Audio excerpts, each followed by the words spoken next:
ਸਤਿ ਸ਼੍ਰੀ ਅਕਾਲ ਜੀ। ਨਵਾਂ ਸ਼ੋਅ ਮੈਂ ਨਵੀਂ ਨਹੀਂ, ਲੇਕਿਨ ਜਦੋਂ ਵੀ ਅਸੀਂ ਕਿਸੇ ਨਵੇਂ ਸ਼ੋਅ 'ਚ ਆਈਦਾ ਹੈਗਾ ਤਾਂ ਉਦੋਂ ਹੁੰਦਾ ਇਹ ਆ ਕਿ ਨਵੇਕਲਾਪਣ ਆਪਣੇ ਆਪ ਆ ਜਾਂਦਾ ਹੈਗਾ, ਨਿਊਨੈਸ ਹੁੰਦੀ ਹੈ ਨਾ, ਉਹ ਆ ਜਾਂਦੀ ਹੈਗੀ ਆ। ਸੋ ਪੀ ਸਕੁਆਇਰ ਵਿੱਚ ਤੁਹਾਡਾ ਸਵਾਗਤ ਹੈ। ਹੁਣ ਇਹ ਤੁਹਾਨੂੰ ਲੱਗੇਗਾ ਕਿ ਪੀ ਸਕੁਆਇਰ ਇਹ ਕੋਈ ਨਵੀਂ ਚੀਜ਼ ਆਈ ਹੈ। ਹਾਂ, ਨਵੀਂ ਚੀਜ਼ ਤਾਂ ਆਈ ਹੈ, ਪ੍ਰੋਗਰਾਮ ਨਵਾਂ ਹੀ ਹੋਇਆ ਨਾ ਸਾਰਾ ਕੁਛ, ਪਰ ਇਹ ਪੀ ਸਕੁਆਇਰ ਕਿਉਂ ਹੈ, ਕਿੱਦਾਂ ਦਾ ਨਾਂ ਹੋਇਆ, ਕੀ ਨਾਂ ਰੱਖਤਾ ਹੈ ਨਾ, ਬੜੇ ਸਾਰੇ ਸਵਾਲ ਆ ਰਹੇ ਹੋਣਗੇ। ਪਰ ਇਸ ਸਵਾਲ ਦਾ ਜਵਾਬ ਜਿਹੜਾ ਮੈਂ ਨਹੀਂ ਦੇਣਾ। ਹੁਣ ਮੇਰੇ ਨਾਲ ਕੋਈ ਹੋਰ ਵੀ ਹੈ, ਮੇਰੇ ਨਾਲ ਉਹ ਨੇ ਜਿਹੜੇ ਕਿ ਪੂਰੇ 1 ਸਾਲ ਦੇ ਬਾਅਦ ਤੁਹਾਡੇ ਸਾਹਮਣੇ ਆ ਰਹੇ ਨੇ। ਪਹਿਲਾਂ ਤੇ ਪੂਰੀ ਸਕਰੀਨ ਇਹਨਾਂ ਨੇ ਮੱਲੀ ਹੁੰਦੀ ਸੀ, ਸਾਨੂੰ ਕਿਸੇ ਨੂੰ ਚਾਂਸ ਨਹੀਂ ਸੀ ਮਿਲਦਾ ਹੁੰਦਾ। ਹਾਸੇ ਦੀ ਆਵਾਜ਼ ਆ ਗਈ ਹੋਣੀ, ਪਰ ਅਜੇ ਉਹਨਾਂ ਦੀ ਸ਼ਕਲ ਆਪਾਂ ਨਹੀਂ ਦਿਖਾਣੀ। ਤੇ ਸਾਨੂੰ ਪੂਰੀ ਸਕਰੀਨ ਮੱਲੀ ਹੁੰਦੀ ਸੀ, ਸਾਨੂੰ ਕਿਸੇ ਨੂੰ ਆਉਣ ਦਾ ਮੌਕਾ ਨਹੀਂ ਸੀ ਮਿਲਦਾ। ਇਹ ਗਏ, ਥੋੜੀ ਬਹੁਤੀ ਸਪੇਸ ਜਿਹੜੀ ਆ ਸਾਡੇ ਵਾਸਤੇ ਬਣੀ ਹੈਗੀ ਆ, ਤੇ ਹੁਣ ਇਹ ਫਿਰ ਤੋਂ ਵਾਪਸ ਆ ਰਿਹਾ। ਹੁਣ ਸਾਡੀ ਸਕਰੀਨ ਸਪੇਸ ਜਿਹੜੀ ਆ ਸ਼ੇਅਰ ਹੋ ਰਹੀ ਹੈਗੀ, ਕਿਉਂਕਿ ਜਦੋਂ ਅਸੀਂ ਸ਼ੇਅਰ ਕਰਦੇ ਹਾਂ ਉਦੋਂ ਅਸੀਂ ਕੇਅਰ ਵੀ ਕਰਦੇ ਹਾਂ, ਤੇ ਤੁਹਾਡੀ ਕੇਅਰ ਕਰਦੇ ਹੋਏ ਇੱਕ ਸ਼ੋਅ ਲੈ ਕੇ ਆਏ। ਇਸ ਸ਼ੋਅ ਦੇ ਵਿੱਚ ਕੀ ਖਾਸ ਹੋਏਗਾ? ਤੇ ਮੇਰੇ ਨਾਲ ਨੇ ਪ੍ਰਭ ਵਾਨੀਆ ਨੇਜਾ। ਕਿਉਂ 1 ਸਾਲ ਬਾਅਦ ਆਏ ਆ, ਇਹਨਾਂ ਨੇ ਇੰਨਾ ਟਾਈਮ ਕਿਉਂ ਲਾਇਆ ਹੈਗਾ, ਇਹ ਵੀ ਅਸੀਂ ਇਹਨਾਂ ਤੋਂ ਪੁੱਛਾਂਗੇ। ਬਹੁਤ ਸਵਾਗਤ ਹੈ ਤੁਹਾਡਾ। ਤੇ ਤੁਹਾਡਾ ਨਹੀਂ ਕਰਨਾ ਕਿਉਂਕਿ ਤੁਸੀਂ ਨਾਲ ਹੀ ਹੋ ਆਪਣੇ। ਸਤਿ ਸ਼੍ਰੀ ਅਕਾਲ ਜੀ, ਮੈਂ ਹਾਂ ਪ੍ਰਭ ਵਾਨੀਆ ਨੇਜਾ। ਤੁਹਾਡੇ ਸਾਰਿਆਂ ਦਾ ਸਵਾਗਤ ਹੈ ਜੋ ਵੀ ਇਸ ਵੇਲੇ ਸਾਨੂੰ ਵੇਖ ਰਹੇ ਨੇ, ਯਾਨੀ ਕਿ ਪੀ ਸਕੁਆਇਰ, ਯਾਨੀ ਕਿ ਪੁਨੀਤ ਤੇ ਪ੍ਰਭ ਵਾਨੀ ਨੂੰ ਵੇਖ ਰਹੇ ਨੇ। ਜਿਵੇਂ ਪੁਨੀਤ ਨੇ ਦੱਸਿਆ ਕਿ ਪੁਨੀਤ ਔਰ ਪ੍ਰਭ ਵਾਨੀ ਦਾ ਸ਼ੋਅ ਹੈ, ਪੀ ਸਕੁਆਇਰ ਹੈ, ਔਰ ਇਸ ਤੇ ਕਿੰਤੂ ਪਰੰਤੂ ਨਾ ਕੀਤਾ ਜਾਏ ਕਿ ਪੀ ਸਕੁਆਇਰ ਕਿਉਂ। ਤਾਂ ਤੁਸੀਂ ਆਪ ਦੇਖ ਰਹੇ ਹੋ ਕਿ ਪੁਨੀਤ ਐਂਡ ਪ੍ਰਵਾਨੀ, ਅਸੀਂ ਆਪਣੇ ਨਾਂ ਦੇ ਅਲਫਾਬੈਟਸ ਲੈਤੇ ਨੇ, ਪੁਨੀਤ ਐਂਡ ਪ੍ਰਵਾਨੀ, ਯਾਨੀ ਕਿ ਪੀ ਸਕੁਆਇਰ।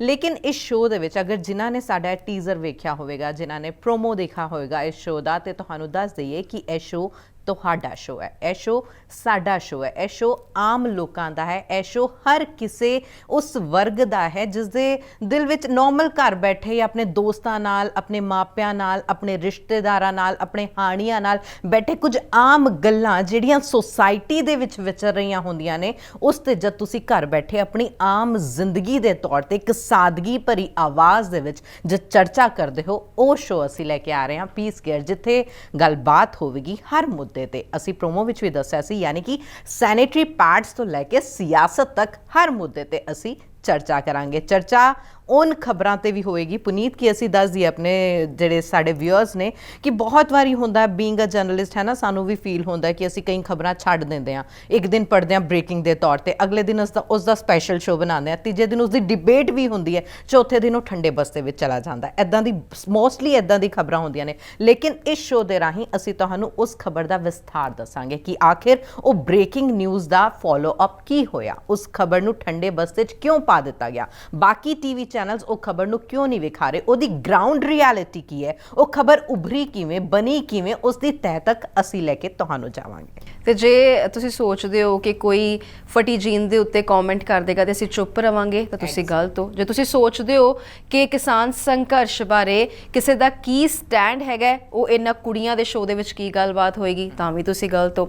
ਜੇ ਤੁਹਾਨੂੰ ਇਹ ਲੱਗਦਾ ਹੈਗਾ ਕਿ ਇੱਥੇ ਕੋਈ ਫੈਸ਼ਨ ਦੀ ਜਾਂ ਫਿਰ ਕਿਸੇ ਲਾਈਫ ਸਟਾਈਲ ਦੀ ਗੱਲ ਨਹੀਂ ਹੋਏਗੀ, ਤਾਂ ਵੀ ਤੁਸੀਂ ਗਲਤ ਹੋ। ਕਿਉਂਕਿ ਇਸ ਸ਼ੋਅ ਦੇ ਵਿੱਚ ਨਾ ਭਰਮਾਰ ਜਿਹੜੀ ਹੈ ਉਹ ਮੁੱਦਿਆਂ ਦੀ ਰਹਿਣ ਵਾਲੀ ਹੈ, ਉਹ ਜ਼ਿੰਦਗੀ ਦੀ ਰਹਿਣ ਵਾਲੀ ਹੈ। ਅਸੀਂ ਇਹ ਕਹਾਂਗੇ ਕਿ this show is full of life ਕਿਉਂ, ਜ਼ਿੰਦਗੀ ਕਿਉਂ? ਕਿਉਂਕਿ ਜ਼ਿੰਦਗੀ ਦਾ ਹਰ ਇੱਕ ਰੰਗ, ਜ਼ਿੰਦਗੀ ਦਾ ਰੰਗ ਜਿਹੜਾ ਹੈ ਉਹ ਸਿਆਸਤ ਵੀ ਹੈ, ਜ਼ਿੰਦਗੀ ਦਾ ਰੰਗ ਜਿਹੜਾ ਹੈ ਉਸ 'ਚ ਕਿਤੇ ਨਾ ਕਿਤੇ ਖੌਫ ਵੀ ਮਿਲਿਆ ਜੁਲਿਆ ਹੋਇਆ। ਸੋ ਹਰ ਇੱਕ ਪਹਿਲੂ ਜਿਹੜਾ ਹੈ ਉਹ ਲੈ ਕੇ ਆਵਾਂਗੇ, ਕੁਝ ਫੈਕਟਸ ਲੈ ਕੇ ਆਵਾਂਗੇ, ਕੁਝ ਡੇਟਾਜ਼ ਲੈ ਕੇ ਆਵਾਂਗੇ, ਕੁਝ ਅਜਿਹੀਆਂ ਗਰਾਊਂਡਸ ਲੈ ਕੇ ਆਵਾਂਗੇ ਜਿਹੜੀਆਂ ਕਿ ਬਹੁਤ ਸਾਰੇ ਲੋਕਾਂ ਵਾਸਤੇ ਬਿਲਕੁਲ ਨਵੀਆਂ ਹੋਣਗੀਆਂ, ਕੁਝ ਰਿਸਰਚਸ ਹੋਣਗੀਆਂ। ਸਾਰਾ ਕੁਝ ਇਸ ਸ਼ੋਅ ਦੇ ਵਿੱਚ ਹੋਏਗਾ ਜਿਹੜਾ ਕਿ ਸਾਨੂੰ ਵਾਕਈ ਇੱਕ ਵਾਰ ਤਾਂ ਸ਼ੀਸ਼ਾ ਵੇਖਣ ਲਈ ਮਜਬੂਰ ਜਿਹੜਾ ਹੈ ਉਹ ਜ਼ਰੂਰ ਕਰ ਦੇਗਾ। ਤੇ ਪ੍ਰਭਾਨੀ ਇਸ ਆਪਾਂ ਪੀ ਸਕੁਆਇਰ ਬਾਰੇ ਤਾਂ ਗੱਲ ਕਰਾਂਗੇ। ਪਹਿਲਾਂ ਆਪਾਂ ਪੀ ਸਕੁਆਇਰ ਵਿੱਚੋਂ ਪੁਨੀਤ ਜਿਹੜੀ ਹੈ ਉਹ ਪ੍ਰਭਾਨੀ ਨੂੰ ਇਹ ਪੁੱਛ ਲੈ ਕਿ 1 ਸਾਲ ਕਿੱਥੇ ਸੀ?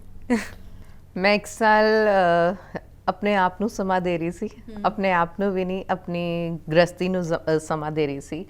1 ਸਾਲ ਮੈਂ ਤੁਹਾਨੂੰ ਦੱਸ ਦੇਣੀ ਆ ਕਿ ਮੋਸਟਲੀ ਕਈ ਜਿਹੜੇ ਵਿਊਅਰਸ ਨੇ ਉਹਨਾਂ ਨੂੰ ਪਤਾ ਵੀ ਲੱਗ ਗਿਆ ਹੋਏਗਾ ਥਰੂ ਮਾਈ ਸੋਸ਼ਲ ਮੀਡੀਆ ਪੋਸਟ, ਲੇਕਿਨ ਫਿਰ ਵੀ ਇੱਕ ਵਾਰੀ ਦੱਸ ਦਈਏ ਕਿ ਮੈਂ ਬਹੁਤ ਹੀ ਪਿਆਰੀ ਏਂਜਲ ਦੀ ਮਦਰ ਬਣੀ ਆ। ਸੋ ਮੇਰੇ ਘਰ ਇੱਕ ਧੀ ਰਾਣੀ ਆਈ ਹੈ, ਰੱਬ ਨੇ ਮੈਨੂੰ ਦਾਤ ਬਖਸ਼ੀ ਹੈ। ਇਸ ਕਰਕੇ ਮੈਂ ਉਹ ਮਦਰ ਵਾਲਾ ਜਿਹੜਾ ਮੋਮੈਂਟ ਹੈ, ਆਪਣਾ ਮਦਰਹੁੱਡ ਇੰਜੋਏ ਕਰ ਰਹੀ ਸੀ। 1 ਸਾਲ ਤੋਂ ਮੈਂ ਮੈਟਰਨਿਟੀ ਲੀਵ 'ਤੇ ਸੀਗੀ, ਸੋ ਇਸ ਕਰਕੇ ਥੋੜ੍ਹਾ ਜਿਹਾ ਇਸ 'ਤੇ ਜਿਹੜਾ ਸਟੂਡੀਓ ਵਾਲਾ ਪਾਸਾ ਸੀਗਾ, ਇਸ ਤੋਂ ਮੈਨੂੰ ਗਾਇਬ ਰਹਿਣਾ ਪਿਆ। ਹਾਲਾਂਕਿ ਮੈਂ ਪੁਨੀਤ ਨੂੰ, ਆਪਣੀ ਟੀਮ ਨੂੰ, ਆਪਣੇ ਆਫਿਸ ਨੂੰ, ਆਪਣੀ ਚੇਅਰ ਨੂੰ, ਆਪਣੇ ਸ਼ੋਜ਼ ਨੂੰ, ਸਾਰਿਆਂ ਨੂੰ ਬਹੁਤ ਮਿਸ ਕੀਤਾ, ਕਿਉਂਕਿ ਇਹ ਲਾਸਟ ਈਅਰ ਜਿਹੜਾ ਗਿਆ ਨਾ, ਇਹ ਇੱਕ ਜਰਨਲਿਸਟ ਦੇ ਤੌਰ ਤੇ ਬਹੁਤ ਵੱਡਾ ਈਅਰ ਸੀਗਾ, ਬਹੁਤ ਕ੍ਰੂਸ਼ੀਅਲ, ਬਹੁਤ ਟਫ ਈਅਰ ਸੀਗਾ। ਪੁਨੀਤ, ਸਭ ਤੋਂ ਪਹਿਲਾਂ ਤਾਂ ਸੌਰੀ, ਕਿਉਂਕਿ ਇੱਕ ਸਮਾਂ ਉਹ ਸੀਗਾ ਜਿਸ ਟਾਈਮ ਮੈਂ ਚਲੇ ਗਈ, ਨਾਲ ਦੇ ਨਾਲ ਲੋਕਡਾਊਨ ਹੋ ਗਿਆ, ਕਰਫਿਊ ਹੋ ਗਿਆ, ਕਰੋਨਾ ਵਾਲਾ ਟਾਈਮ ਸੀਗਾ, ਔਰ ਉਸ ਟਾਈਮ ਤੁਸੀਂ ਇਕੱਲੇ ਹੈਂਡਲ ਕੀਤਾ। ਆਈ ਵਾਜ਼ ਨਾਟ देयर, ਸੋ ਸੌਰੀ ਉਹਦੇ ਲਈ ਕਿ ਤੁਹਾਡੇ ਤੇ ਮੈਂ ਸਾਰਾ ਬਰਡਨ ਆਪਣੇ ਸ਼ੋਜ਼ ਵਿੱਚ ਪਾ ਕੇ ਚਲੀ ਗਈ। ਤੁਹਾਡੇ ਲਈ ਤੁਸੀਂ ਸਾਨੂੰ ਇੰਨਾ ਸੋਹਣਾ ਗਿਫਟ ਦਿੱਤਾ ਇਸ ਦਰਮਿਆਨ। ਸੋ ਇਹ ਜੋ ਚੀਜ਼ਾਂ ਸੀਗੀਆਂ, ਕਹਿੰਦੇ ਨੇ ਕਿ ਇੱਕ ਔਰਤ ਵਾਸਤੇ ਸਭ ਤੋਂ ਸੱਚਾ, ਉੱਚਾ, ਸਭ ਤੋਂ ਵੱਡਾ ਕਿਰਦਾਰ ਤੇ ਸਭ ਤੋਂ ਸੋਹਣਾ ਮੋਮੈਂਟ ਹੁੰਦਾ ਜਦੋਂ ਮਾਂ ਬਣਦੀ ਹੈ, ਆਪਣੇ ਅੰਦਰੋਂ ਇੱਕ ਹੋਰ ਜ਼ਿੰਦਗੀ ਨੂੰ ਜਨਮ ਦਿੰਦੀ ਹੈ। ਸੋ ਮੈਂ ਇਹ ਵਾਲਾ ਜਿਹੜਾ ਮੋਮੈਂਟ ਸੀ ਨਾ, ਆਪਣੇ ਔਰਤ ਹੋਣ ਦਾ ਜਿਹੜਾ ਸਭ ਤੋਂ ਸੱਚਾ ਸੁੱਚਾ ਕਿਰਦਾਰ ਸੀ, ਸਭ ਤੋਂ ਖੂਬਸੂਰਤ ਕਿਰਦਾਰ ਸੀ, ਉਹਨੂੰ ਜੀ ਰਹੀ ਸੀ। ਜੀ ਨਹੀਂ ਰਹੀ ਸੀ, ਫਿਲਹਾਲ ਜੀ ਰਹੀ ਹਾਂ, ਕਿਉਂਕਿ ਮੇਰੀ ਬੇਟੀ ਹਲੇ 7 ਮੰਥਸ ਦੀ ਹੋਈ ਹੈ। ਹਲੇ ਤੱਕ ਮੈਂ ਉਸ ਚੀਜ਼ ਨੂੰ ਇੰਜੋਏ ਕਰ ਰਹੀ ਹਾਂ, ਉਹਦੇ ਲਿਟਲ ਮੋਮੈਂਟਸ, ਜਿਵੇਂ ਜਿਵੇਂ ਉਹ ਵੱਡੀ ਹੋ ਰਹੀ ਹੈ। ਸੋ ਉਨ ਚੀਜ਼ਾਂ ਦੇ ਨਾਲ ਮੇਰਾ ਟਾਈਮ ਸਪੈਂਡ ਹੋ ਰਿਹਾ ਹੈ।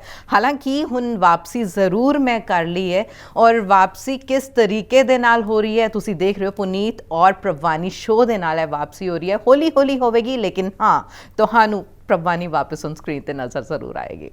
ਤੇ ਪ੍ਰਭਾਨੀ, ਜਦੋਂ ਵੀ ਅਸੀਂ ਗੱਲ ਕਰਦੇ ਹਾਂ ਇੱਕ ਮਾਂ ਦੇ ਰੁਤਬੇ ਦੀ, ਦੇਖਿਓ ਪੀ ਸਕੁਆਇਰ 'ਚ ਇਹ ਮੁੱਦਾ ਕਿਉਂ ਨਹੀਂ ਹੋ ਸਕਦਾ? ਅਸੀਂ ਪੀ ਸਕੁਆਇਰ ਨੂੰ ਇੱਕ ਅਜਿਹਾ ਖੁੱਲ੍ਹਾ ਮੰਚ ਬਣਾ ਦਿੱਤਾ ਹੈ ਕਿ ਜਿਸ 'ਤੇ ਜੋ ਸਾਡਾ ਜੀ ਕਰੇਗਾ ਤੇ ਜੋ ਤੁਹਾਡਾ ਜੀ ਕਰੇਗਾ, ਤੁਸੀਂ ਵੀ ਆਪਣੀਆਂ ਈਮੇਲਸ ਰਾਹੀਂ, ਅਸੀਂ ਈਮੇਲ ਆਈਡੀ ਜਿਹੜਾ ਹੈ ਤੁਹਾਨੂੰ ਦੇਵਾਂਗੇ, ਈਮੇਲਸ ਰਾਹੀਂ ਜਿਹੜਾ ਹੈ ਤੁਸੀਂ ਸਾਨੂੰ ਦੱਸ ਸਕਦੇ ਹੋ ਕਿ ਪੀ ਸਕੁਆਇਰ ਤੁਸੀਂ ਕੀ ਦੇਖਣਾ ਚਾਹੁੰਦੇ ਹੋ ਇਸ ਹਫਤੇ, ਉਸ ਦੇ ਵਿੱਚ ਸਾਡੇ ਫੇਸਬੁੱਕ ਤੇ ਇਨਬਾਕਸ ਵੀ ਕਰ ਸਕਦੇ ਹੋ, ਇਨਬਾਕਸ ਕਰ ਸਕਦੇ ਹੋ ਤੁਸੀਂ, ਫੇਸਬੁੱਕ ਤੇ ਇਨਬਾਕਸ ਕਰ ਸਕਦੇ ਹੋ ਕਿ ਤੁਸੀਂ ਕੀ ਜਿਹੜਾ ਹੈ ਦੇਖਣਾ ਚਾਹੁੰਦੇ ਹੋ ਪੀ ਸਕੁਆਇਰ ਦੇ ਵਿੱਚ। ਉਸੇ ਮੁੱਦੇ ਤੇ ਚਰਚਾ ਜਿਹੜੀ ਹੈ ਹੋਇਆ ਕਰੇਗੀ। ਦੇਖੋ, ਕਦੀ ਕਦੀ ਸਾਨੂੰ ਕੁਝ ਮੁੱਦੇ ਜਿਹੜੇ ਨੇ ਉਹ ਖਾਸ ਨਹੀਂ ਲੱਗਦੇ ਹੁੰਦੇ। ਸਾਨੂੰ ਕਦੀ ਕਦੀ ਲੱਗਦਾ ਹੈ ਅੱਛਾ, ਘਰ 'ਚ ਜੇ ਅੱਜ ਜ਼ਿਆਦਾ ਵਰਕਲੋਡ ਹੋ ਗਿਆ ਕਿਸੇ ਲੇਡੀ ਨੂੰ, ਤਾਂ ਉਹ ਮੁੱਦੇ ਦਾ, ਉਹ ਚਰਚਾ ਦਾ ਵਿਸ਼ਾ ਹੀ ਨਹੀਂ ਹੋ ਸਕਦਾ। ਕਿਉਂ ਨਹੀਂ ਹੋ ਸਕਦਾ? ਜੇ ਉਸਦੀ ਡੇਲੀ ਰੂਟੀਨ ਦਾ ਹਿੱਸਾ ਹੈਗਾ, ਇਸ ਕਰਕੇ ਉਹ ਆਪਣੇ ਆਪ ਨੂੰ ਵਕਤ ਨਹੀਂ ਦੇ ਪਾਉਂਦੀ, ਇਸ ਕਰਕੇ ਉਹ ਡਿਪਰੈਸਿਵ ਗਰਾਊਂਡਸ ਤੇ ਜਾ ਰਹੀ ਹੈਗੀ ਆ, ਉਹ ਡਿਪਰੈਸ਼ਨ 'ਚ ਜਾ ਰਹੀ ਹੈਗੀ ਆ, ਤੇ ਚਰਚਾ ਦਾ ਮੁੱਦਾ ਕਿਉਂ ਨਹੀਂ ਹੈਗਾ? ਚਰਚਾ ਦਾ ਮੁੱਦਾ ਉਦੋਂ ਹੋਏਗਾ ਜਦੋਂ ਕਿਸੇ ਦੀ ਮੌਤ ਹੋ ਜਾਏਗੀ। ਨਹੀਂ,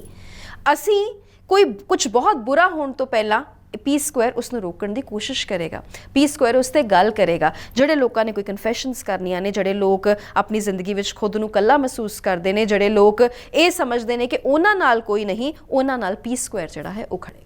ਐਗਜ਼ੈਕਟਲੀ, ਇੱਥੇ ਖਬਰ ਤੇ ਵਿਸਥਾਰ ਵੀ ਹੋਏਗਾ, ਖਬਰ ਤੇ ਚਰਚਾ ਵੀ ਹੋਏਗੀ, ਡਾਟਾਜ਼ ਐਂਡ ਫਿਗਰਸ ਵੀ, ਜਿਵੇਂ ਪੁਨੀਤ ਨੇ ਦੱਸਿਆ ਕਿ ਤੁਹਾਡੇ ਸਾਹਮਣੇ ਲੈ ਕੇ ਆਵਾਂਗੇ, ਤੁਹਾਨੂੰ ਹਰ ਗੱਲ ਦੱਸਾਂਗੇ, ਹਰ ਖਬਰ ਦੀ ਤਹਿ ਤੱਕ ਲੈ ਕੇ ਜਾਵਾਂਗੇ। ਲੇਕਿਨ ਐਂਡ ਦੇ ਵਿੱਚ ਇੱਕ ਸੋਹਣਾ ਜਿਹਾ ਸੁਨੇਹਾ ਵੀ ਤੁਹਾਨੂੰ ਦਿੱਤਾ ਜਾਏਗਾ ਕਿ ਅਸੀਂ being an individual, being a human being, ਕਿ ਅਸੀਂ ਇਸ ਖਬਰ ਤੋਂ, ਅਸੀਂ ਇਸ ਚੀਜ਼ ਤੋਂ, ਅਸੀਂ ਇਸ ਵਿਸ਼ੇ ਤੋਂ ਕੀ ਸਿੱਖਿਆ।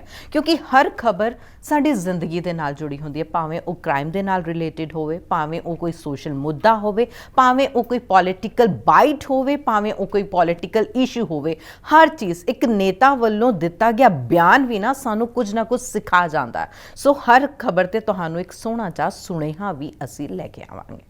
ਸੋ ਪ੍ਰਭਾਨੀ, ਇੱਕ ਚੀਜ਼ ਜ਼ਰੂਰ ਜਾਣਨਾ ਚਾਹਾਂਗੇ, ਕਿਉਂਕਿ ਸਾਨੂੰ ਹੁਣ ਬਹੁਤ ਸਾਲ ਹੋ ਗਏ, ਤੁਸੀਂ ਹੁਣੇ ਮਾਂ ਬਣੇ ਹੋ, ਹੈ ਨਾ, ਤੇ ਇੱਕ ਚੀਜ਼ ਜ਼ਰੂਰ ਜਾਣਨਾ ਚਾਹਾਂਗੇ ਕਿ ਇਸ ਸਭ ਦੇ ਵਿੱਚ ਸਪੋਰਟ ਸਿਸਟਮ ਜਿਹੜਾ ਹੈ ਉਹ ਕਿੰਨਾ ਇੰਪੋਰਟੈਂਟ ਹੈ। ਕਿਉਂਕਿ ਸਪੋਰਟ ਜਿਹੜੀ ਹੈ ਉਹ ਸੁਸਾਇਟੀ ਦੇ ਵੱਖ-ਵੱਖ ਗਰੁੱਪਸ ਤੋਂ, ਵੱਖ-ਵੱਖ ਵਰਗਾਂ ਤੋਂ ਚਾਹੀਦੀ ਹੁੰਦੀ ਆ।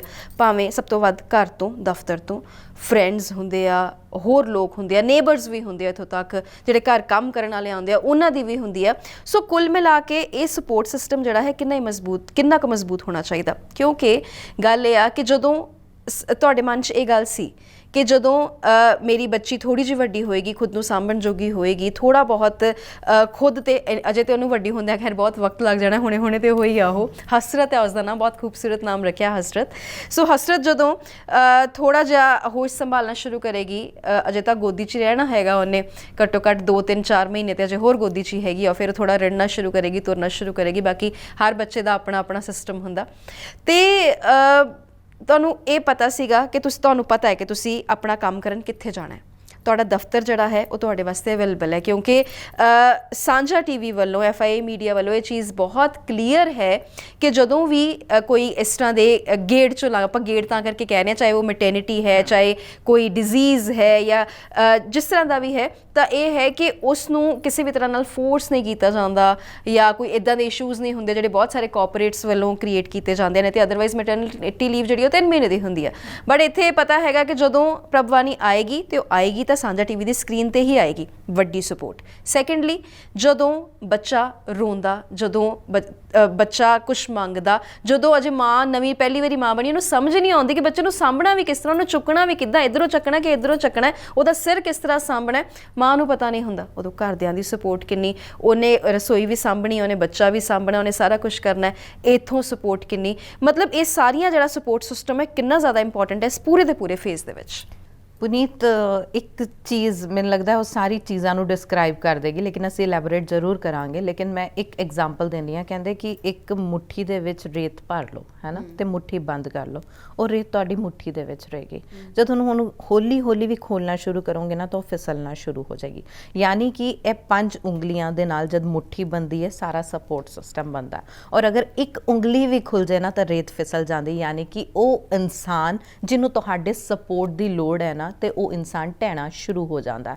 ਸੋ ਹਰ ਕਿਸੇ ਦਾ ਸਪੋਰਟ ਇੱਕ ਔਰਤ ਦੇ ਲਈ ਤੇ ਬੀਇੰਗ ਅ ਮਦਰ, ਇੱਕ ਮਦਰਹੁੱਡ ਦਾ ਜਿਹੜਾ ਪੀਰੀਅਡ ਚੱਲ ਰਿਹਾ ਹੁੰਦਾ ਉਹਦੇ ਵਿੱਚ ਬਹੁਤ ਜ਼ਿਆਦਾ ਮਾਇਨੇ ਰੱਖਦਾ। ਭਾਵੇਂ ਉਹ ਫੈਮਿਲੀ ਦਾ ਹੋਵੇ, ਭਾਵੇਂ ਉਹ ਹਸਬੈਂਡ ਦਾ ਹੋਵੇ, ਭਾਵੇਂ ਉਹ ਤੁਹਾਡੇ ਕੋਆਪਰੇਸ਼ਨ ਦਾ ਹੋਵੇ, ਮੀਨਸ ਕੋਆਪਰੇਟਿਵ ਸਪੋਰਟ ਹੋਵੇ, ਹਰ ਪਾਸੋਂ ਤੁਹਾਨੂੰ ਜਿਹੜਾ ਕੋਆਪਰੇਸ਼ਨ ਹੈ, ਹਰ ਪਾਸੋਂ ਤੁਹਾਨੂੰ ਸਪੋਰਟ ਹੈ, ਉਸ ਦੀ ਬਹੁਤ ਜ਼ਿਆਦਾ ਲੋੜ ਹੁੰਦੀ ਹੈ। ਇਹ ਜਿਹੜਾ ਟਾਈਮ ਪੀਰੀਅਡ ਹੁੰਦਾ ਨਾ, ਇਸ ਦੇ ਵਿੱਚ ਬਹੁਤ ਸਾਰੀਆਂ ਚੀਜ਼ਾਂ ਬਹੁਤ ਸਾਰੇ ਅਲੱਗ-ਅਲੱਗ ਪੜਾਅ ਵਿੱਚ ਹੋ ਕੇ ਨਿਕਲਦੀਆਂ ਨੇ। ਇਮੋਸ਼ਨਲੀ, ਮੈਂਟਲੀ, ਫਿਜ਼ੀਕਲੀ, ਹਰ ਚੀਜ਼ ਤੇ ਕਿਤੇ ਨਾ ਕਿਤੇ ਤੁਹਾਨੂੰ ਪੋਕ ਵੀ ਕੀਤਾ ਜਾਂਦਾ ਹੈ, ਕਿਤੇ ਨਾ ਕਿਤੇ ਤੁਹਾਨੂੰ ਕਮੈਂਟਸ ਵੀ ਕੀਤੇ ਜਾਂਦੇ ਨੇ, ਬੋਡੀ ਸ਼ੇਮਿੰਗ ਦੇ ਉੱਤੇ ਕਮੈਂਟਸ ਹੁੰਦੇ ਨੇ। ਔਰ ਉਹ ਕਮੈਂਟਸ ਕਰਨ ਵਾਲੇ ਬਾਹਰ ਦੇ ਬਾਅਦ 'ਚ ਹੁੰਦੇ ਆ, ਤੁਹਾਡੇ ਘਰ ਵਾਲੇ ਪਹਿਲਾਂ ਹੁੰਦੇ ਆ। ਕੀ ਗੱਲ ਬਹੁਤ ਮੋਟੀ ਹੋ ਗਈ ਹੈ, ਕੀ ਗੱਲ ਹੁਣ ਤੇਰੇ 'ਚ ਉਹ ਗੱਲਬਾਤ ਨਹੀਂ ਰਹੀ, ਉਹ ਗੱਲਬਾਤ ਨਹੀਂ ਰਹੀ। ਮਤਲਬ ਸਾਨੂੰ ਇਹ ਚੀਜ਼ ਸਮਝ ਨਹੀਂ ਆਏ ਕਿ ਤੁਹਾਨੂੰ ਬੋਲਦੇ ਹੋਏ। ਔਰ ਪੁਨੀਤ, ਇਹ ਚੀਜ਼ ਨਾ ਅਕਸਰ ਦੇਖੀ ਗਈ ਹੈ ਔਰ ਬਹੁਤ ਹੀ ਸ਼ੇਮਫੁਲ ਹੁੰਦਾ, ਕਿਉਂਕਿ ਮੈਂ ਹੁਣ ਇਹ ਚੀਜ਼ ਫੀਲ ਕੀਤੀ ਹੈ ਬੀਇੰਗ ਅ ਮਦਰ। ਸੋ ਸਾਡੇ ਤੋਂ ਪਹਿਲਾਂ ਤੁਸੀਂ ਹੋ, ਕਈ ਨੇ, ਸਾਡੀਆਂ ਮਾਵਾਂ ਨੇ, ਉਹਨਾਂ ਨੇ ਇਹ ਚੀਜ਼ ਉਸ ਟਾਈਮ ਤੇ ਫੀਲ ਕੀਤੀ ਹੋਵੇਗੀ ਕਿ ਇਹ ਵਾਲੇ ਲਫ਼ਜ਼ ਚੁੱਕਣ ਵਾਲੇ ਸਭ ਤੋਂ ਪਹਿਲਾਂ ਘਰ ਵਿੱਚ ਔਰਤ ਹੀ ਹੁੰਦੀ ਹੈ।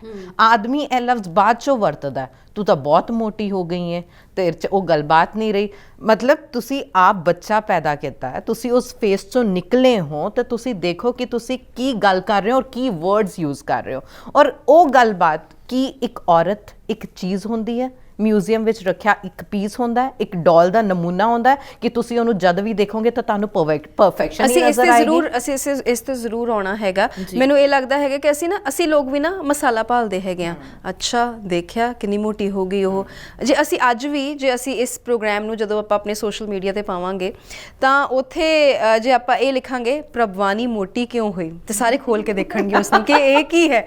ਪਰ ਜੇ ਅਸੀਂ ਲਿਖਾਂਗੇ ਕਿ ਪੁਨੀਤ ਤੇ ਪ੍ਰਭਵਾਨੀ ਨੇ ਕੀਤੀਆਂ ਕੁਝ ਸੋਹਣੀਆਂ ਗੱਲਾਂ ਜ਼ਿੰਦਗੀ ਨਾਲ ਤਾਲੁਕ ਰੱਖਦੀਆਂ ਹੋਈਆਂ, ਤਾਂ ਪਤਾ ਨਹੀਂ ਕੌਣ ਖੋਲੇਗਾ ਜਾਂ ਉਸ ਨੂੰ ਕੌਣ ਓਪਨ ਨਹੀਂ ਕਰੇਗਾ। ਸੋ ਮਤਲਬ ਚੀਜ਼ਾਂ ਜਿਹੜੀਆਂ ਇਹ ਸਾਨੂੰ ਖੁਦ ਨੂੰ ਸਭ ਤੋਂ ਪਹਿਲਾਂ ਕਹਿੰਦੇ ਆ ਨਾ ਵੀ ਖੁਦ ਨੂੰ ਬਦਲਣਾ ਜ਼ਰੂਰੀ ਹੈ, ਤਾਂ ਹੀ ਅਸੀਂ ਕਿਸੇ ਤੇ ਕਮੈਂਟ ਜਿਹੜਾ ਉਹ ਕਰ ਸਕਦੇ ਹੈਗੇ ਆ। ਇੱਥੇ ਆਪਾਂ ਇੱਕ ਵਕਫੇ ਦੇ ਲਈ ਰੁਕਣਾ ਹੈਗਾ। ਤੁਸੀਂ ਵੇਖ ਰਹੇ ਹੋ ਪੀ ਸਕੁਆਇਰ, ਪੁਨੀਤ ਐਂਡ ਪ੍ਰਭਵਾਨੀ ਸ਼ੋ, ਤੇ ਆਪਾਂ ਥੋੜੀ ਜਿਹੀ ਦੇਰ 'ਚ ਆਏ।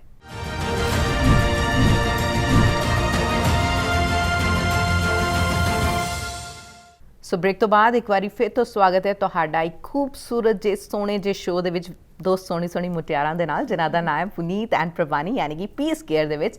ਅਸੀਂ ਬ੍ਰੇਕ ਤੇ ਜਾਣ ਤੋਂ ਪਹਿਲਾਂ ਪੁਨੀਤ ਨੇ ਮੈਨੂੰ ਇੱਕ ਕੁਐਸਚਨ ਕੀਤਾ ਸੀ ਕਿ ਹੁਣੇ ਮੈਂ ਇੱਕ ਮਦਰਹੁੱਡ ਵਿੱਚ ਐਂਟਰ ਕੀਤੀ ਹਾਂ। ਸੋ ਇੱਕ ਮਾਂ ਦੇ ਤੌਰ ਤੇ, ਇੱਕ ਔਰਤ ਦੇ ਤੌਰ ਤੇ ਸਪੋਰਟ ਸਿਸਟਮ ਦੀ ਕਿੰਨੀ ਜ਼ਿਆਦਾ ਲੋੜ ਹੁੰਦੀ ਹੈ? ਬਹੁਤ ਜ਼ਿਆਦਾ ਹੁੰਦੀ ਹੈ। ਜਦ ਰਾਤੀ ਤੁਹਾਡਾ ਬੱਚਾ ਜਾਗਦਾ ਤਾਂ ਤੁਹਾਡਾ ਜਿਹੜਾ ਸਪਾਊਸ ਹੈ, ਤੁਹਾਡੇ ਹਸਬੈਂਡ ਹੈ, ਉਹਨਾਂ ਦਾ ਸਪੋਰਟ ਦੀ ਲੋੜ ਪੈਂਦੀ ਹੈ ਕਿ ਉਹ ਬੱਚਾ ਉਸ ਵੇਲੇ ਸਾਂਭ ਲੈਣ ਤਾਂ ਤੁਸੀਂ ਨੀਂਦ ਲੈ ਸਕੋ।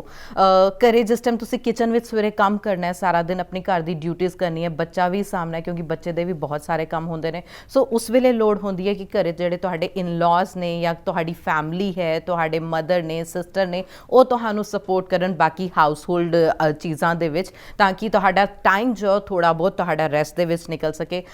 ਅਗਰ ਕੰਪਨੀ ਦੀ ਗੱਲ ਕਰੀਏ, ਤੁਹਾਡੇ ਜਿੱਦਾਂ ਜੌਬ ਦੇ ਪਾਰਟ ਦੀ ਗੱਲ ਕਰੀਏ, ਵੀ ਆਰ ਲੱਕੀ। ਪੁਨੀਤ ਦੀ ਗੱਲ ਕਰਾਂ, ਮੈਂ ਗੱਲ ਕਰਾਂ, ਵੀ ਆਰ ਲੱਕੀ ਕਿ ਸਾਡੇ ਲਈ ਖੁੱਲ੍ਹਾ ਸੱਦਾ, ਸਾਡੇ ਲਈ ਗੇਟਸ, ਜਿਹਦਾ ਪੁਨੀਤ ਨੇ ਕਿਹਾ ਸੀ ਕਿ ਮੈਂ ਗੇਟ ਵਰਡ ਯੂਜ਼ ਕਰ ਰਹੀ ਹਾਂ, ਕਿ ਸਾਡੇ ਲਈ ਇਹ ਗੇਟ ਖੁੱਲ੍ਹਾ ਹੈ ਹਮੇਸ਼ਾ ਲਈ। ਅਸੀਂ ਕੱਲ੍ਹ ਵੀ ਆਈਏ, ਪਰਸੋਂ ਵੀ ਆਈਏ, ਸਾਨੂੰ ਪਤਾ ਕਿ ਅਸੀਂ ਉੱਥੇ ਜਾ ਕੇ ਬਹਿਣਾ। ਇਸੇ ਕਰਕੇ ਅਸੀਂ ਕਹਿੰਦੇ ਕਿ this is our second family, this is our second home. So ਇਹ ਚੀਜ਼ਾਂ ਨੇ ਬਹੁਤ ਮਾਇਨੇ ਰੱਖਦੀਆਂ ਨੇ। ਵੀ ਆਰ ਲੱਕੀ ਕਿ ਸਾਡੇ ਕੋਲ ਸਪੋਰਟ ਸਿਸਟਮ ਹੈ। ਮੇਰੇ ਕੋਲ ਮੇਰੇ ਹਸਬੈਂਡ ਦਾ ਹੈ, ਮੇਰੇ ਕੋਲ ਮੇਰੀ ਫੈਮਿਲੀ ਦਾ ਹੈ, ਮੇਰੇ ਕੋਲ ਮੇਰੇ ਆਫਿਸ ਦਾ ਹੈ। ਲੇਕਿਨ ਬਹੁਤ ਸਾਰੀਆਂ ਅਜਿਹੀਆਂ ਔਰਤਾਂ ਨੇ ਇਸ ਦੁਨੀਆ ਦੇ ਵਿੱਚ ਜਿਨ੍ਹਾਂ ਨੂੰ ਇਹ ਸਪੋਰਟ ਸਿਸਟਮ ਨਹੀਂ ਮਿਲਦਾ। ਉਸ ਦੇ ਬਹੁਤ ਸਾਰੇ ਕਾਰਨ ਵੀ ਹੋ ਸਕਦੇ ਨੇ। ਅਗਰ ਫੈਮਿਲੀ ਸਪੋਰਟ ਦੀ ਪੁਨੀਤ ਗੱਲ ਕਰੀਏ ਕਿ ਅੱਜ ਕੱਲ੍ਹ ਪਹਿਲਾਂ ਜੁਆਇੰਟ ਫੈਮਲੀਜ਼ ਹੁੰਦੀਆਂ ਸੀ, ਹੈ ਨਾ, ਹੁਣ ਨਿਊਕਲੀਅਰ ਫੈਮਲੀਜ਼ ਹੋ ਗਈਆਂ। ਸੋ ਇੱਕ ਉਹ ਵੀ ਕਾਰਨ ਹੋ ਸਕਦਾ ਹੈ ਕਿ ਜਿੱਥੇ ਪੈਰੈਂਟਸ ਹੀ ਨਹੀਂ ਹੈਗੇ, ਕੁਛ ਉਹਨਾਂ ਦੀ ਮਰਜ਼ੀ ਤੋਂ, ਕਈਆਂ ਦੇ ਕੋਲ ਕੁਛ ਅਨਫੋਰਚੂਨੇਟਲੀ ਕਈਆਂ ਕੋਲ ਪੈਰੈਂਟਸ ਨਹੀਂ ਹੁੰਦੇ, ਸੋ ਉਹ ਚੀਜ਼ਾਂ ਨੇ ਉਹਨਾਂ ਨੂੰ ਮਜਬੂਰਨ ਆਪਣਾ ਬੱਚਾ ਜਾਂ ਤਾਂ ਨੇਬਰਸ ਕੋਲ ਦੇਣਾ ਪੈਂਦਾ, ਜਾਂ ਉਹਨਾਂ ਨੂੰ ਪਲੇ ਵਿੱਚ ਦੇਣਾ ਪੈਂਦਾ, ਜਾਂ ਉਹਨਾਂ ਨੂੰ ਕ੍ਰੈਚ ਵਿੱਚ ਦੇਣਾ ਪੈਂਦਾ ਆਪਣਾ ਬੱਚਾ। ਇਹ ਚੀਜ਼ਾਂ ਨੇ, ਇਸ ਕਰਕੇ ਉਹਨਾਂ ਨੂੰ ਸਪੋਰਟ ਨਹੀਂ ਮਿਲ ਪਾਉਂਦਾ।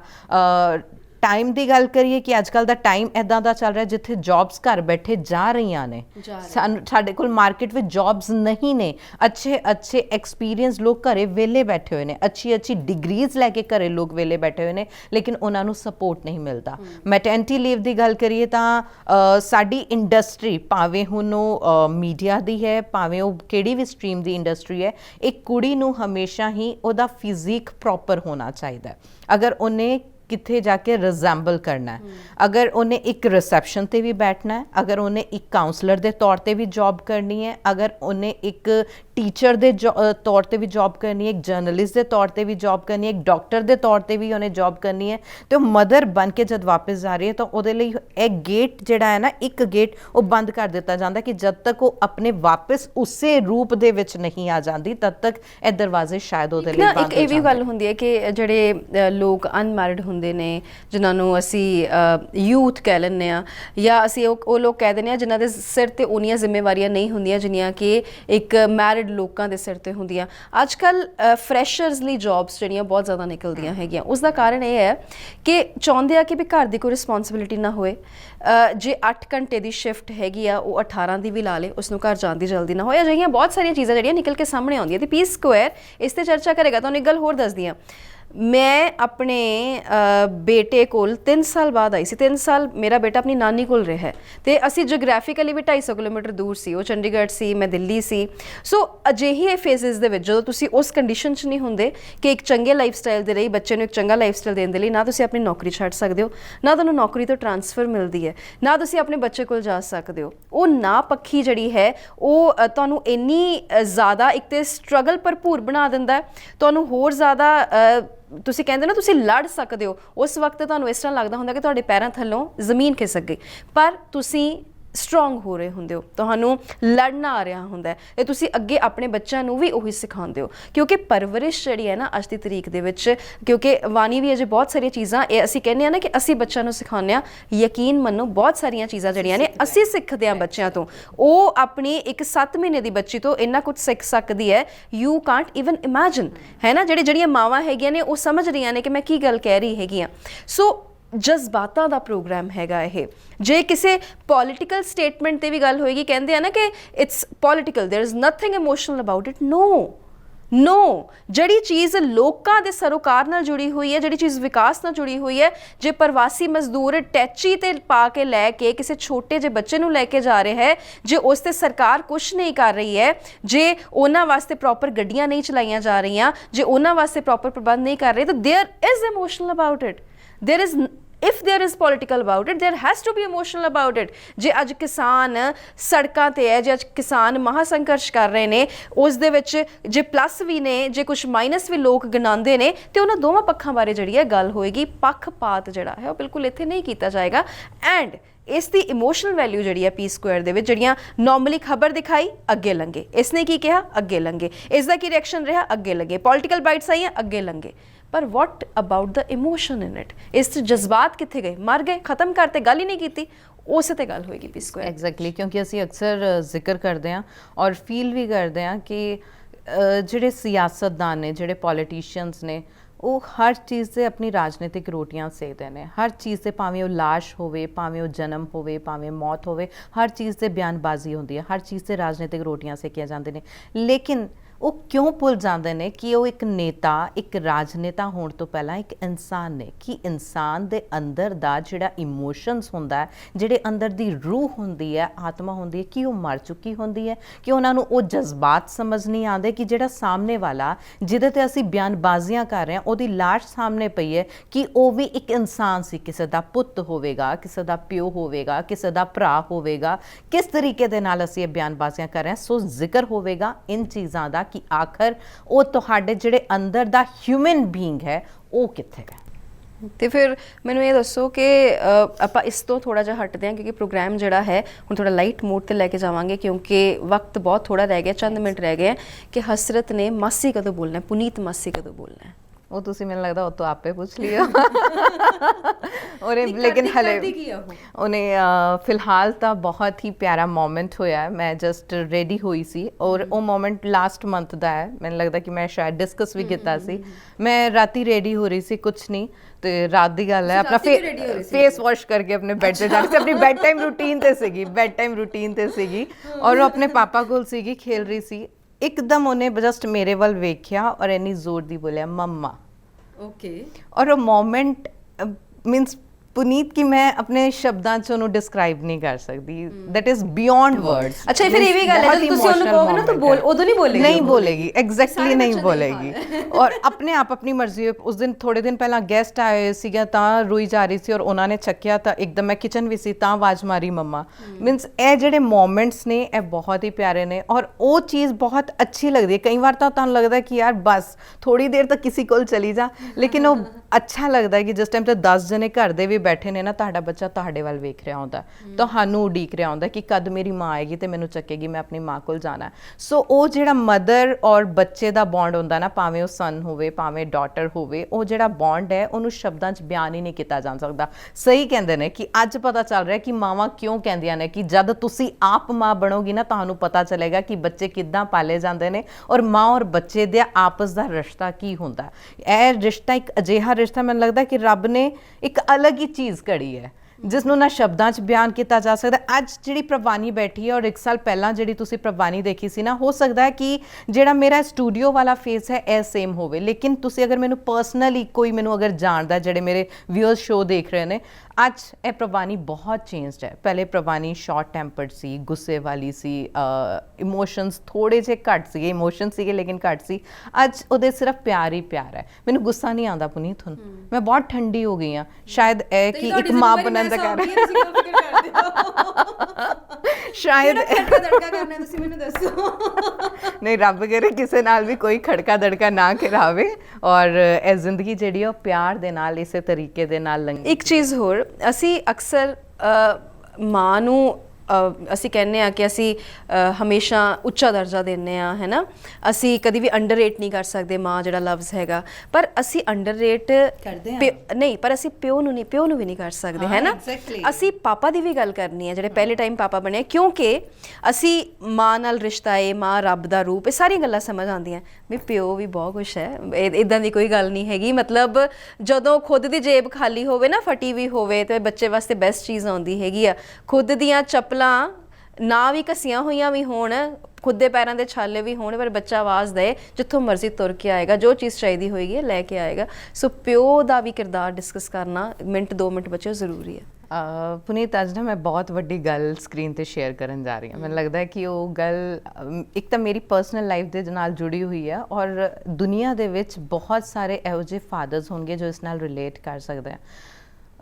ਉਹ ਇੱਕ ਪਿਓ ਹੀ ਜਾਣ ਸਕਦਾ ਫੀਲਿੰਗ, ਕਿਉਂਕਿ ਇੱਕ ਮਾਂ ਦੀ ਫੀਲਿੰਗ ਅੱਡ ਹੁੰਦੀ ਹੈ ਜਦੋਂ ਆਪਣੇ ਬੱਚੇ ਤੋਂ ਅੱਡ ਹੁੰਦੀ ਹੈ, ਯਾਨੀ ਉਹਦਾ ਬੱਚਾ ਅਗਰ ਇਸ ਦੁਨੀਆ ਵਿੱਚ ਨਾ ਰਹੇ, ਹੈ ਨਾ। ਲੇਕਿਨ ਇੱਕ ਪਿਓ ਤੇ ਸੋਚੋ ਕੀ ਬੀਤੇਗੀ ਜਦੋਂ ਆਪਣੇ ਬੱਚੇ ਨੂੰ ਆਪ ਉਸ ਅਗਨੀ ਦੇ ਵਿੱਚ ਭੇਂਟ ਕਰੇਗਾ, ਉਹਦਾ ਅੰਤਿਮ ਸੰਸਕਾਰ ਕਰੇਗਾ। ਕਿਉਂਕਿ ਹਰ ਮਾਪਿਓ ਕਹਿੰਦੇ ਕਿ ਅਸੀਂ ਜਦ ਵੀ ਜਾਈਏ ਆਪਣੇ ਬੱਚੇ ਦੇ ਕੰਧਿਆਂ ਤੇ ਜਾਈਏ। ਸੋ ਇੱਕ ਪਿਓ ਲਈ ਉਹ ਚੀਜ਼ ਕਿੱਦਾਂ ਦੀ ਹੋਏਗੀ, ਹੈ ਨਾ, ਉਹਨੂੰ ਸ਼ਬਦਾਂ 'ਚ ਅਸੀਂ ਬਿਆਨ ਨਹੀਂ ਕਰ ਸਕਦੇ। ਸੋ ਮੇਰੀ ਅਗਰ ਅੱਜ ਮੇਰੇ ਘਰ ਰੱਬ ਨੇ ਧੀ ਦੀ ਦਾਤ ਬਖਸ਼ੀ ਹੈ, ਦਿਸ ਇਜ਼ ਆਫਟਰ 9 ਇਅਰਸ, ਮੈਨੂੰ 9 ਸਾਲ ਬਾਅਦ ਇਹ ਦਾਤ ਮਿਲੀ ਹੈ। ਲੇਕਿਨ 9 ਸਾਲ ਪਹਿਲਾਂ ਜਿਹੜਾ ਇੱਕ ਇਨਸੀਡੈਂਟ ਹੋਇਆ ਸੀ, ਉਹ ਇਨਸੀਡੈਂਟ ਮੈਂ ਪ੍ਰੋਪਰ ਤਾਂ ਡਿਸਕ੍ਰਾਈਬ ਨਹੀਂ ਕਰੂੰਗੀ, ਦਿਸ ਇਜ਼ ਸੋ ਪਰਸਨਲ। ਲੇਕਿਨ ਮੈਨੂੰ ਆਪਣੇ ਹਸਬੈਂਡ ਨੂੰ ਲੱਗੇ ਮੈਂ ਉਹਨਾਂ ਨਾਲ ਇਸ ਗੱਲ 'ਤੇ ਨਾ ਡਿਸਕਸ਼ਨ ਵੀ ਨਹੀਂ ਕਰ ਪਾਉਂਦੀ ਸੀ। ਜਦੋਂ ਡੇਟਸ ਆਉਂਦੀਆਂ ਸੀ ਨਾ, ਤੇ ਮੈਂ ਉਹਨਾਂ ਦੀ ਅੱਖਾਂ 'ਚ ਉਹ ਹੰਝੂ, ਉਹ ਇਮੋਸ਼ਨਸ ਦੇਖਦੀ ਸੀ ਕਿ ਉਹਨਾਂ 'ਤੇ ਉਹ ਕਿੱਦਾਂ ਬੀਤੀ ਹੋਏਗੀ ਜਦੋਂ ਉਹਨਾਂ ਨੇ ਉਹ ਚੀਜ਼ ਕੀਤੀ ਹੋਏਗੀ। ਇੱਕ ਫਾਦਰ ਦੇ ਤੌਰ 'ਤੇ ਉਹਨਾਂ ਦਾ ਹਾਲ ਕੀ ਹੋਏਗਾ ਜਦੋਂ ਉਹਨਾਂ ਨੇ ਫਸਟ ਟਾਈਮ ਆਪਣੀ ਬੇਟੀ ਨੂੰ ਹੱਥ ਵਿੱਚ ਫੜਿਆ ਨਾ। I can relate. ਉਹ ਇਮੋਸ਼ਨਸ ਜੋ ਸੀ ਨਾ, ਉਹਨਾਂ ਦੇ ਮੂੰਹ 'ਚ ਜ਼ੁਬਾਨ ਨਹੀਂ ਨਿਕਲ ਰਹੀ ਸੀ, ਲਿਟਰਲੀ ਉਹਨਾਂ ਦੀ ਜ਼ੁਬਾਨ ਲੜਖੜਾਈ ਹੋਈ ਸੀ ਔਰ ਸਿਰਫ ਹੰਝੂ ਹੀ ਹੰਝੂ ਨਿਕਲ ਰਹੇ ਸੀਗੇ। ਸੋ ਉਹ ਚੀਜ਼ ਕਲੀਅਰ ਕਰਦੀ ਸੀ ਕਿ ਉਹ ਮੋਮੈਂਟ ਤੇ ਇਹ moment, this is completely different. ਕਿ ਮੀਨਸ ਮੈਂ ਜੋ ਵੀ ਬੋਲਾਂਗੀ ਕਿ ਬਹੁਤ ਸਾਰੀ ਚੀਜ਼ਾਂ ਹੁੰਦੀਆਂ ਅਸੀਂ ਆਪਣੇ ਫਾਦਰ ਨੂੰ ਨਿਗਲੈਕਟ ਕਰ ਦਿੰਦੇ ਆ। ਸੋ ਮੈਨੂੰ ਉਸ ਦਿਨ ਸਮਝ ਆਇਆ ਜਦ ਮੈਂ ਆਪਣੇ ਹਸਬੈਂਡ ਨੂੰ ਆਪਣੀ ਬੇਟੀ ਦੇ ਨਾਲ ਦੇਖਿਆ ਕਿ ਇੱਕ ਫਾਦਰ ਕਿੰਨਾ ਇੰਪੋਰਟੈਂਟ ਹੈ ਤੁਹਾਡੇ ਲਾਈਫ ਦੇ ਵਿੱਚ। ਸੋ ਅਸੀਂ ਜਦ ਵੀ ਆਪਣੇ ਫਾਦਰ ਦੇ ਨਾਲ ਲੜਦੇ ਆ, ਆਪਣੇ ਪਾਪਾ ਨੂੰ ਕਦੇ ਬੁਰਾ ਸ਼ਬਦ ਵੀ ਕਹਿ ਦਿੰਦੇ ਆ, ਕਦੇ ਕੁਝ ਵੀ ਕਹਿ ਦਿੰਦੇ ਆ। ਸੋ ਚੀਜ਼ਾਂ ਹੁੰਦੀਆਂ ਬੱਚੇ ਕਰਦੇ। ਮੇਰੀ ਬੇਟੀ ਵੀ ਅੱਗੇ ਆ ਕੇ ਮੈਨੂੰ ਗੁੱਸਾ ਕਰੇਗੀ, ਲੇਕਿਨ ਜਸਟ ਲਵ ਯੋਰ ਡੈਡ। ਇੱਕ ਵਾਰੀ ਤਾਂ ਜ਼ਿੰਦਗੀ 'ਚ ਬੋਲਣਾ ਚਾਹੀਦਾ ਆਈ ਲਵ ਯੂ ਪਾਪਾ। ਗੱਲ ਇਹ ਵੀ ਹੁੰਦੀ ਹੈ ਕਿ ਜਿਨ੍ਹਾਂ ਦੇ ਨਹੀਂ ਹੁੰਦੇ ਉਹਨਾਂ ਤੋਂ ਪੁੱਛੋ, ਜਿਨ੍ਹਾਂ ਦੇ ਨਹੀਂ ਹੁੰਦੇ ਉਹਨਾਂ ਨੂੰ ਪੁੱਛੋ। ਤੇ ਨਾਲੇ ਤਾਂ ਹੀ ਤੁਹਾਨੂੰ ਕਿਹਾ ਕਿ ਇਹ ਜਿਹੜਾ ਸ਼ੋਅ ਹੈਗਾ ਇਹ ਜਜ਼ਬਾਤਾਂ ਨਾਲ ਲਿੰਕ ਰੱਖਦਾ ਹੋਇਆ ਸ਼ੋਅ ਹੈਗਾ। ਸੁਸਾਇਟੀ ਡਿਸਕਸ ਹੋਣੀ ਹੈਗੀ ਆ, ਪੋਲਿਟਿਕਸ ਡਿਸਕਸ ਹੋਣੀ ਹੈਗੀ ਆ, ਪਰ ਕੋਈ ਵੀ ਨਾ ਇਸ 'ਚ ਜਜ਼ਬਾਤ ਮਰਨ ਨਹੀਂ ਦਿੱਤਾ ਜਾਏਗਾ। ਰਾਦਰ ਜਿਹੜੇ ਮਰੇ ਹੋਏ ਜਜ਼ਬਾਤ ਹੈਗੇ ਆ ਨਾ ਉਹਨਾਂ ਨੂੰ ਜਿਉਂਦਾ ਕੀਤਾ ਜਾਏਗਾ। ਭਾਵੇਂ ਫਿਰ ਉਹ ਹੰਝੂ ਆਉਣ, ਕੋਈ ਦਿੱਕਤ ਨਹੀਂ, ਹੰਝੂ ਆਉਣ ਕੋਈ ਦਿੱਕਤ ਨਹੀਂ। ਮੈਂ ਕਹਿੰਦੀ ਆ ਕਿ ਇੱਥੇ ਜੇ ਹੰਝੂਆਂ ਦਾ ਫਲੱਡ ਵੀ ਆ ਜਾਂਦਾ ਹੈ ਅਸੀਂ ਉਹਨੂੰ ਵੀ ਕੈਰੀ ਕਰ ਲਾਂਗੇ, ਪਰ ਪ੍ਰੋਵਾਈਡਡ ਕਿ ਉਹਨਾਂ 'ਚ ਸੱਚਾਈ ਹੋਵੇ। ਉਹ ਨਾ ਹੋਣ ਜਿਹਨੂੰ ਅਸੀਂ ਮਗਰਮੱਛ ਦੇ ਹੰਝੂ ਕਹਿ ਲੈਂਦੇ ਆ, ਜਿਹੜੇ ਕਿ ਬਹੁਤ ਸਟੇਜਾਂ ਦੇ ਉੱਤੇ ਨਿਕਲਦੇ ਹੋਏ ਨਜ਼ਰ ਆਉਂਦੇ ਨੇ, ਜਿਹੜੇ ਕਿ ਬੜੇ ਦਾਅਵਿਆਂ ਵਾਅਦਿਆਂ ਦੇ ਵਿੱਚ ਨਜ਼ਰ ਆਉਂਦੇ ਨੇ। ਅਜਿਹਾ ਨਹੀਂ ਹੋਏਗਾ। ਬੜਾ ਸੱਚਾ ਸੁੱਚਾ ਸ਼ੋਅ ਹੈ। ਤੁਸੀਂ ਪਿਆਰ ਦੇਣਾ, ਤੇ ਜੇ ਤੁਸੀਂ ਪਿਆਰ ਦਿੰਦੇ ਰਹੇ ਤੇ ਜੇ ਇਹ ਸ਼ੋਅ ਜਿਹੜਾ ਹੈ, ਜੇ ਕਿ ਹਮੇਸ਼ਾ ਇਹ ਸ਼ੋਅ ਜਿਹੜਾ ਹੈ ਸੱਚਾਈ ਤੇ ਚੱਲੇਗਾ, ਪਰ ਜੇ ਰੱਬ ਨੇ ਬਲ ਬਖਸ਼ਿਆ ਸਾਡੇ ਅੰਦਰ ਵੀ ਕਿ ਅਸੀਂ ਇਸ ਨੂੰ ਕੰਟੀਨਿਊ ਰੱਖੀਏ, ਤਾਂ ਤੁਸੀਂ ਦੇਖਣਾ ਕਿ ਆਉਣ ਵਾਲੇ ਦਿਨਾਂ ਦੇ ਵਿੱਚ you will love it. Means ਤੁਸੀਂ ਇੰਤਜ਼ਾਰ ਕਰੋਗੇ ਕਿ ਕਦ ਇਹ ਸ਼ੋਅ ਆਏਗਾ, ਕਦ ਅਸੀਂ ਇਹਦਾ ਨੈਕਸਟ ਐਪੀਸੋਡ ਦੇਖੀਏ। ਸਾਡੀ ਪੂਰੀ ਕੋਸ਼ਿਸ਼ ਰਹੇਗੀ ਕਿ ਅੱਜ ਤੱਕ ਪੁਨੀਤ ਔਰ ਪ੍ਰਵਾਨੀ ਜਦ ਵੀ ਉਹਨਾਂ ਨੇ ਸਕਰੀਨ ਸ਼ੇਅਰ ਕੀਤੀ ਆਪਸ ਦੇ ਵਿੱਚ, ਤੁਸੀਂ ਸਾਨੂੰ ਪਿਆਰ ਦਿੱਤਾ ਔਰ ਅਸੀਂ ਤੁਹਾਡੇ ਪਿਆਰ ਦੇ ਦਿਲੋਂ ਰਹਿਣੀ ਆ। ਸੋ ਮੇਰੇ ਜਾਣ ਤੋਂ ਪਹਿਲਾਂ ਵੀ, ਜਿਸ ਟਾਈਮ ਮੈਂ ਸਟੂਡੀਓ ਛੱਡ ਕੇ ਗਈ ਸੀ ਫॉर ਅ ਲੀਵ, ਤੇ ਉਸ ਟਾਈਮ ਜਾਣ ਤੋਂ ਪਹਿਲਾਂ ਵੀ ਅਸੀਂ ਇਹ ਡਿਸਕਸ਼ਨ ਕੀਤਾ ਸੀ ਔਰ ਅਨਾਉਂਸ ਵੀ ਕੀਤਾ ਸੀ ਕਿ ਬਹੁਤ ਛੇਤੀ ਤੁਹਾਡੇ ਲਈ ਇਹ ਸ਼ੋਅ ਲੈ ਕੇ ਆ ਰਿਹਾ, ਲੇਕਿਨ ਲੈ ਕੇ ਨਹੀਂ ਆ ਸਕੇ ਕਿਉਂਕਿ ਮੇਰੀ ਗੁੱਡ ਨਿਊਜ਼ ਆ ਗਈ ਸੀ। ਸੋ ਹੁਣ ਇਹ ਸ਼ੋਅ ਆ ਗਿਆ ਔਰ ਉਮੀਦ ਤੁਹਾਡੇ ਨਾਲ ਹੈ, ਉਮੀਦ ਅਸੀਂ ਤੁਹਾਨੂੰ ਦਿਵਾਉਂਦੇ ਹਾਂ। ਸਾਡੇ ਨਾਲ ਉਮੀਦ ਰੱਖਿਓ ਔਰ ਅਸੀਂ ਪੂਰੀ ਕੋਸ਼ਿਸ਼ ਕਰਾਂਗੇ ਕਿ ਤੁਹਾਡੀ ਉਮੀਦਾਂ ਤੇ ਜਿਵੇਂ ਅੱਜ ਤੱਕ ਖਰੇ ਉਤਰਦੇ ਆਏ ਆ, ਅੱਗੇ ਵੀ ਖਰੇ ਉਤਰੀਏ ਔਰ ਇਹ ਸ਼ੋਅ ਤੁਹਾਡੇ ਲਈ ਬਹੁਤ ਖਾਸ ਤੇ ਅਜੀਜ਼ ਹੋਣ ਵਾਲਾ ਹੈ। So keep watching, keep loving Puneet and Prabhwani show. Sat Shri Akal.